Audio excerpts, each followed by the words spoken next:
काफ़ी अरसे ते साम्हूं सहरो न मुंहिंजी मां ग़रीब शरीफ़ माण्हू मूंखे हिते पुलिस भाउ जे वजह सां 5 साल लादाबाद थियण जे एरिया खां मूंखे तंग करे रहिया आहिनि।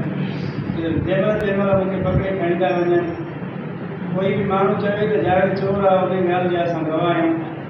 सॼो शहर असांजे लाइ गवाह आहे। हिन महिल प्रेस जे असां अॻियां 5 माण्हू वठी बीह सघूं था, चऊं था त बाबा असां चोर न आहियूं, तव्हांखे जाते हथ अचे तव्हां गोली हणी छॾियो, असां अंगूठो बि विझणु तयारु न आहियूं। पोइ बि असांखे पुलिस तंग थी करे कचा कागज़ खणी असांखे ॾेखारे तव्हां ॾोह कंदा था वठो।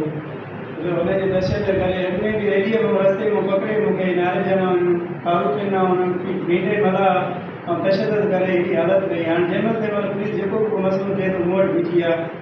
मुंहिंजो रहणु जंजाल करे छॾियो अथऊं। मां हिन ख़ुदकशी शिकार थी वियो आहियां, न रतु बची आहे न छा ब्लड प्रेशर लो थी वियो, किरी थो पवां।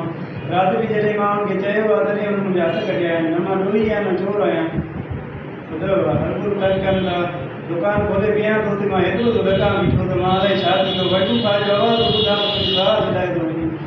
ग़रीब शरीफ़ माण्हू मां हिते फासी रहियो आहे। जबड़ में रहणु वधि मुंहिंजा ॾोही न आहियूं, न चोर आहियूं। हरपुर असांखे पुलिस तंग करे थी। फिरिया बीठा आहिनि असां वटि तव्हां गाॾी पाई आहे। गाॾी कराइण वारा ॿिया असां हरपुर फासी था वञूं। त मूंखे ज़िंदगीअ में बचाइणु चाहिनि था दोस्त, तव्हां अख़बार नुमाईंदा असां त बयानु कयूं था त पोइ SP ऑफिस वञूं, उते वञूं, उनखे बि बयानु करे चऊं, उतां लिखाए चऊं त असांखे तंग न कनि, तव्हां बि जाते हथ जे तव्हां मारियो, असांखे हरपुर माना परेशान न कयो।